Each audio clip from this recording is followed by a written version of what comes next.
जो राजनीतिक दंगल शुरू होता है उनको लेकर कांग्रेस और बीजेपी के बड़े नेताओं की जिम्मेदारियों की। कांग्रेस में हरेंद्र बोरा और अभी जिनको नवनियुक्त दायित्व मिला है हरीशचंद्र दुर्गापाल के पुत्र नंदन दुर्गापाल और कई अन्य नेता, उनकी जिम्मेदारी रहती है कि इस सीट को वो कांग्रेस की झोली में डालें।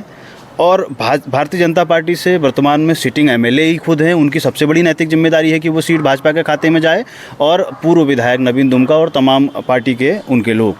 क्या लगता है कि ये लोग कितना इन्वॉल्वमेंट रहते हैं? पिछले चुनाव में जब आपने देखा कि क्या स्थिति रही, इस बार भी आपको लगता है कि इनके अस्तित्व का सवाल होगा या इनकी डिग्निटी का सवाल होगा कि इस सीट को जिताना? बिल्कुल बिल्कुल, सबसे बड़ी जिम्मेदारी तो क्षेत्रीय विधायक की है। उनकी एकमात्र नगर पंचायत सीट लाल कुआं की है। उनके ऊपर बहुत ज़्यादा डिपेंड रहेगा हार जीत का। उन्हें पूरी तरह तन्मयता के साथ चुनाव लड़ाना होगा। इससे पहले जब नगर पंचायत का चुनाव हुआ था, नवीन दुमका जी थे उस समय भारतीय जनता पार्टी को हार का मुँह देखना पड़ा था।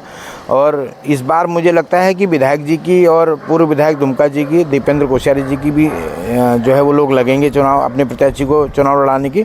जहां बात है कांग्रेस की, तो कांग्रेस में हरेंद्र बोरा जी, हरीशचंद्र दुर्गापाल जी का बहुत बड़ा रोल रहता है। वो पिछली बार भी चुनाव में पहले दिन से ही जो भारतीय जनता पार्टी छोड़ के कांग्रेस में आए थे, उनके साथ में चुनाव प्रचार में लगे थे। तो उसका नतीजा ये हुआ था कि जो है कांग्रेस प्रत्याशी की जीत हुई थी। हरीश दुर्गापाल जी और हरेंद्र बोरा जी की बहुत बड़ी जिम्मेदारी रहेगी, वो इस चुनाव में जो है वो अपने प्रत्याशी को जिताने के लिए। क्या दल बदल की भी कोई संभावना रहती है? 100% रहती है। यहाँ तो ऐसे जो कैंडिडेट हैं जो चुनाव लड़ने की तैयारी कर रहे हैं, वो तय करके बैठे हैं कि अगर हमें इस पार्टी से ए से टिकट नहीं मिलेगा तो हम बी में चले जाएंगे। तो निश्चित तौर पे लाल कुआं में ये संभावना बहुत ज़्यादा है।